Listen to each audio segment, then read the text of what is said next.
오늘 읽었던 빌레몬서는 신약 성경에서 보면 딱 한 장만 있는 성경이잖아요.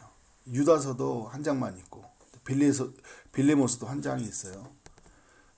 개역 개정으로 보면 두 성경 다 25개의 구절로 되어 있는데 헬라어 성경으로 보면 빌레몬서는 335개의 단어로 되어 있고요. 유다서는 461개의 단어로 되어 있어요. 그런 면에서 볼 때 빌레몬서는 신약 성경에서 가장 짧은 서신이라고 할 수 있죠. 근데 이 짧은 서신에는 이 복음의 중요한 핵심들이 담겨 있죠. 빌레몬서는 이제 바울이 로마의 감옥에 수감되어 있을 때 그때 이 빌레몬이라는 사람에게 보내는 편지인데, 그래서 옥중서신이라고도 하잖아요. 오늘 이게 말씀을 보면 빌레몬은 이제 꽤 그 믿음이 좋은 사람이었다라는 걸 이렇게 알 수 있죠. 2절에 보니까 아키포와 내 집에 있는 교회, 이런 표현을 보면 자기 집을 교회로 사용할 정도로 또 하나님 나라에 헌신된 사람이었다. 또 그의 종이 이제 오네시모라는 사람인데, 종이 있는 걸 보면 또 집이 부유한 집이었을 것이다 라고 이렇게 추측해 볼 수 있죠. 5절에 보니까 4절에서 바울이 그런 이야기를 해요. 내가 항상 하나님께 감사하고 기도할 때 너를 말하면, 5절에 주 예수와 및 모든 성도에 대한 내 사랑과 믿음이 있음을 들었음이니라. 빌레몬 안에서 어떤 거요? 예수님에 대한 사랑, 그리고 성도에 대한 사랑과 믿음이 바울에게 들려지는 거예요. 근데 그 빌레몬을 생각할 때마다 감사가 되고 또 기도가 되는 거잖아요. 그러니까 우리가 삶이 누군가에게 참 기도가 되고 또 감사가 될 수 있다는 게 얼마나 기쁨이에요, 그죠?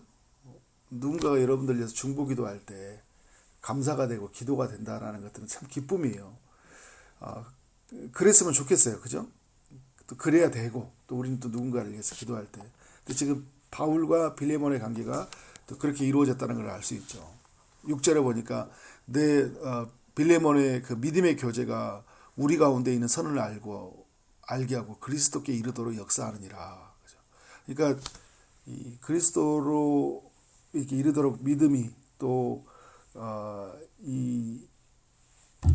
어떻게요? 그들이 있는 이 빌레몬의 이야기는 바울에게 있는 어떤 동역자들과 있는 삶과 또 그리스도와의 관계와 모든 것을 충만하게 만들어 주는 거예요.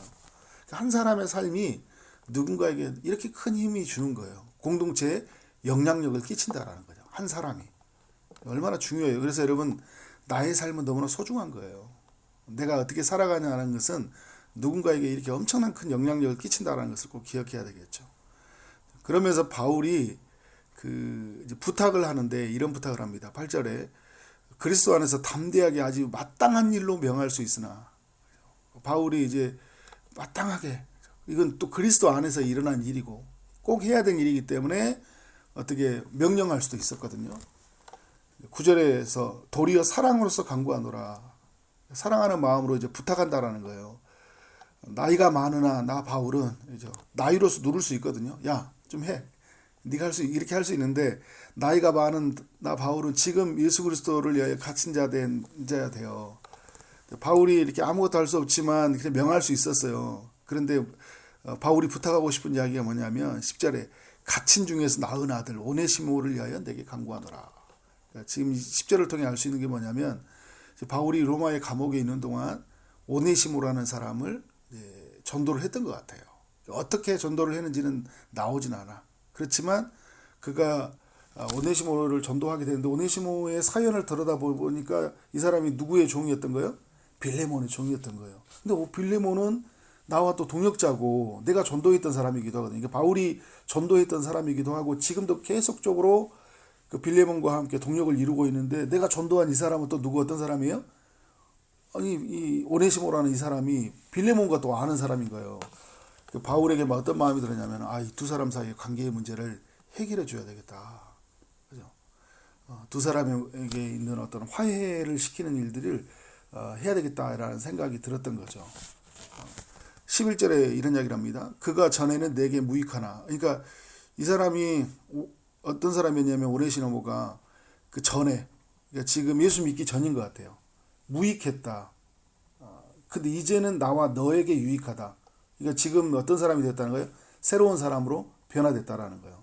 그러니까 이제 그 이 사람이 어떤 일을 했을까 할 때는 이제 물건을 훔치고 도망가오지 않았을까, 그죠?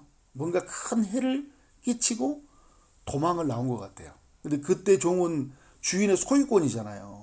소유권인데 어떻게 도망 나오면 안 돼요. 그리고 큰 손해를 끼치면 안 되는 거잖아요. 근데 이 사람이 어떻게 도망을 나오고 만 거죠. 전에는 아주 무익했어요. 아무 도움이 안 돼요. 근데 지금 복음 안에서 오네시모를 보니까 어떻게 바울에게도 너무 유익하고요. 이 사람을 보니까 빌레몬에게도 너무 유익한 거예요. 그래서 여러분, 우리가 이제 복음 안에서 사람들을 바라볼 필요가 있는 거예요. 이 사람하고 어떤 계산 관계로 이 사람은 나한테 도움이 됐나. 그리고 전에 있는 기억으로 저 사람은 이런 기질이 있었고 이런 이력이 있었고 그래서 나한테 도움이 전혀 안 되는 사람이었어요. 근데 이전의 사람이잖아요. 근데 복음 안에서 그가 변화된 사람으로는 어떤 거예요? 나한테 너무 유익한 관계가 되는 거예요. 예수를 만난다는 건 너무나 이렇게 복된 일인 거예요. 바울이 예수를 알았다는 것도 그렇고요. 오네시모가 예수를 알았다는 것도 그렇고 빌레몬이 예수를 알았다는 게 이렇게 큰 복이라는 것을 우리가 알 수 있죠. 그래서 12절에 그런 이야기를 해요. 내가 그를 돌려보내겠다. 그는 내 신복이라. 지금 이제 바울이 감옥에 있는 동안 이 오네시모를 만나게 됐는데 그가 내 신복이라고 하는 걸 표현을 보면 바울에게 도움이 많이 됐던 것 같은 거예요. 전도를 받은 이 오네시모가 많이 도와줬던 것 같아요. 근데 많이 도와주는 것보다 더 중요한 게 문제는 뭐냐면 이 오네시모라는 사람하고 빌레몬의 관계를 빨리 회복시키는 게 중요한 거예요. 그래서 바울이 야 빨리 너 상전에 옛날에 있던 너 주인 집으로 빨리 가 이렇게 하는 거고, 근데 그냥 보내면 맞아 죽을 것 같잖아요. 그러니까 어떻게 하는 거예요? 빌레몬한테 편지를 쓰고 있는 거예요. 어떻게 해요? 받아주라 이거죠. 13절에 그를 내게 머물게 있게 하여 내 복음을 위하여 갇힌 자 중에서 너 대신 나를 섬기게 하고자 하나. 다만, 그러니까 이제 바울이 이제 하고 싶은 것은 오네시모가 이렇게 잘 섬기게 이제 있는 동안 섬김을 받고 싶은데 지금 또 누구에게 도움을 또 받아야 돼요? 빌레몬의 도움을 받아요. 빌레몬의 승낙이 있어야 된 거예요. 바울은 이걸 다 알고 있기 때문에 편지로만 야 안 보내 이거 다 할 수 있어요. 그냥 여기서 머물게 할게 이렇게 다 할 수 있는데 어떻게 하는 거예요? 보내겠다는 거예요. 보내서 이 사람의 가지고 있는 문제를 해결해 주고 어떻게 다시 내가 만날 수 있도록 또 도움을 주라 이런 이야기를 하고 있는 거잖아요. 승낙이 없이는 내가 아무것도 하기를 원하지 아니하노라. 복음 안에서 또 빌레몬과의 관계도 어떻게 해야 되는지 알려주고 있는 거예요. 명령하는 관계가 아니라 어떻게 하는 거예요? 부탁하는 관계. 여러분이 공동체를 이루어가는 게 굉장히 중요한 거예요. 부탁해야 돼요. 부탁. 명령하면 안 되는 거죠. 그죠? 이거 해. 굉장히 사람들의 어떻게 이게 복음을 만나기 전에 삶의 방식이잖아요. 근데 복음을 알면 어떻게 하는 거예요? 부탁하는 거예요. 부탁하는 거. 너의 선한 일이 억지같이 되냐고 자유로 되게 하려 함이라. 그러니까 바울이 또 빌레몬에게도 어떤 마음을 주려고 하냐면 이제 자유로 기쁜 마음으로 이 일을 결정할 수 있도록 그 권한을 주는 거예요. 굉장히 지혜로운 관계를 이렇게 이루어져 있는 걸 볼 수 있는 거예요. 아마 그가 잠시 떠나게 된 것은 너로 하여금 그를 영원히 두게 하려 함이라. 이제 그를 나한테 보내주면 또 어떻게 하는 거예요?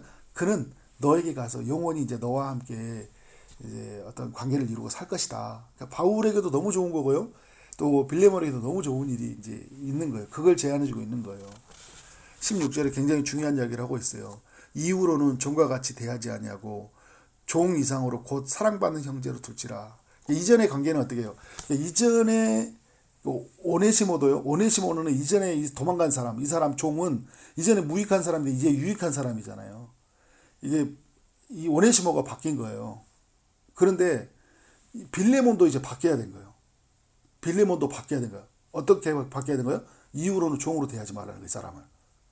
누구로 대하라고요? 종 이상 곧 사랑받는 형제로 둘지니라.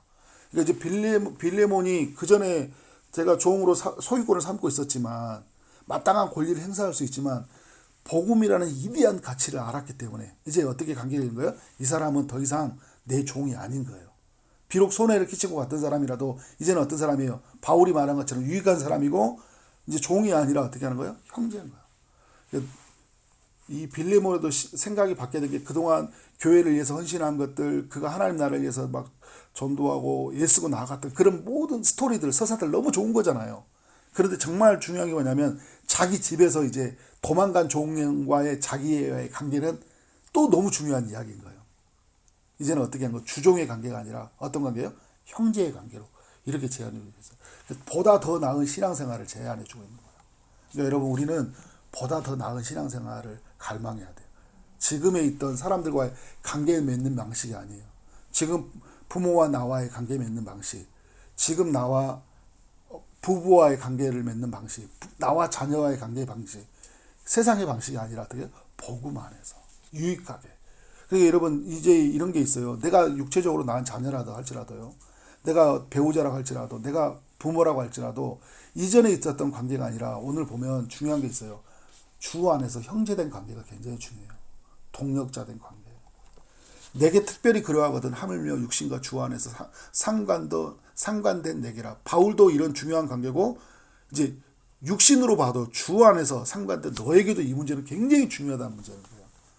종이 아니라 이제 누구로 대하라고요? 형제로 대하는 거예요. 용서해 줄 뿐만 아니라요, 그 사람에게 마땅한 어떤 권리도 주고 있는 거예요. 이게 여러분 예수님이, 하나님이 우리에게 보여준 사랑의 방식이잖아요. 그죠? 우리를 죄에서 용서해 줄 뿐만 아니라 우리를 어떻게 했어요? 자녀 삼아 주셨잖아요. 상속자의 권위를 주셨잖아요. 예수님은 우리를 향해서 뭐라고 그래요? 나의 형제라고 이야기하잖아요. 또 친구라 말하시고. 그러므로 이제 17절에 내가 나를 동역자로 할진대 그를 영접하기를 내게 하듯 하라. 바울이 빌레몬과 동역자잖아요. 어떻게 보면 빌레몬은 바울이에게 아들과 같은 존재일 수 있단 말이에요. 그죠? 복음으로 낳은 사람.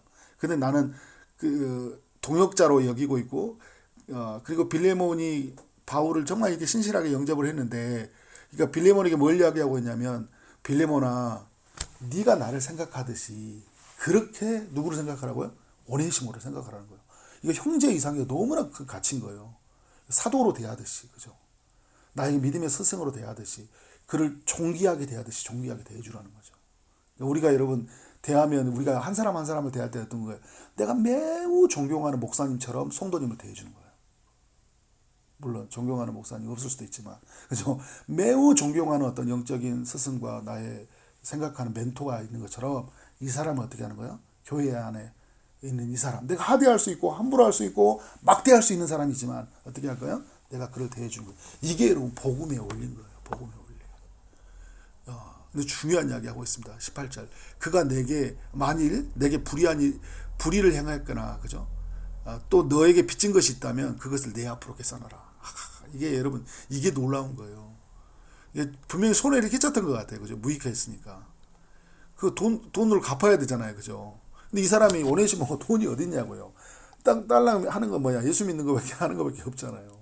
근데 보내주려고 하는데, 야, 네가 나한테 손해를 끼친 게 어디야? 이익의 관계로, 계산의 관계로, 이해관계로 가면 이 사람 맞아 때려서라도 빚을 갚아야 되는데 어떻게 하는 거예요? 바울이 이런 이야기 하는 거예요. 내가 갚아줄게. 이게 하나님의 복음이잖아요. 그죠? 우리가 진 빚을 누가 갚아주셨어요? 그리스도께서 대신 갚아주셨잖아요. 바울은 계속 뭘 이야기하고 있냐면 복음으로 대화하고 있는 거예요. 복음으로 대화하고 있는 거예요. 내가 갚아줄게. 빌레몬이 이 편지를 보면 어떻게 했을까요? 막 떨렸을 것 같아요. 그죠? 이제 오네시모가 이 편지를 보고 나서 어떻게 됐을까요? 보고 싶었을 것 같아요.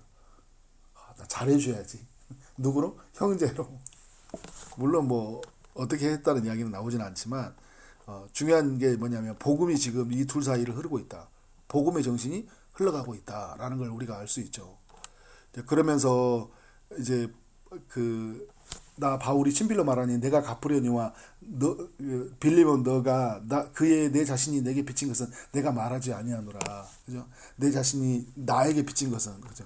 너 나한테 나한테 빚지는 거 있잖아. 그거 나무도 말하지 않을 거야. 바울에게 빚을 많이 진 사람이잖아요. 복음의 빚을. 그거 말하지 않을게. 근데 그거 있으면 내가 다 갚아줄게. 이런 이야기 하는 거야. 그러니까 어떻게 하는 거예요? 바울은 친히 자기가 모범을 보여주는 거예요. 나는 이런 면에서 이 사람들과의 어떻게 하는 거예요? 자기가 어떻게 사람들을 바라보고 있는지, 그런 면에서 자기 마음대로 표현하고, 그리고 이 빌레몬에게 어떻게 하는 거예요? 이제 정말 복음다운 삶이 무엇인지를 향해 나아가겠도록 이렇게 해주고 있다.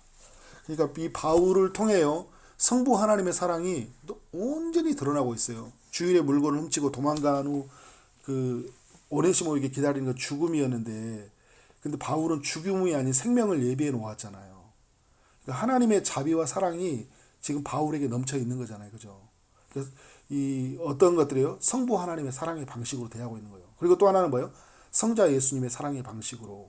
예, 오네시모는 다 갚을 수 없을 만큼 큰 죄를 저지른 사람이잖아요. 그런데 어떻게 해요? 성자 예수님이 자신이 갚아줬던 것처럼 바울이 어떻게 하고 있어요?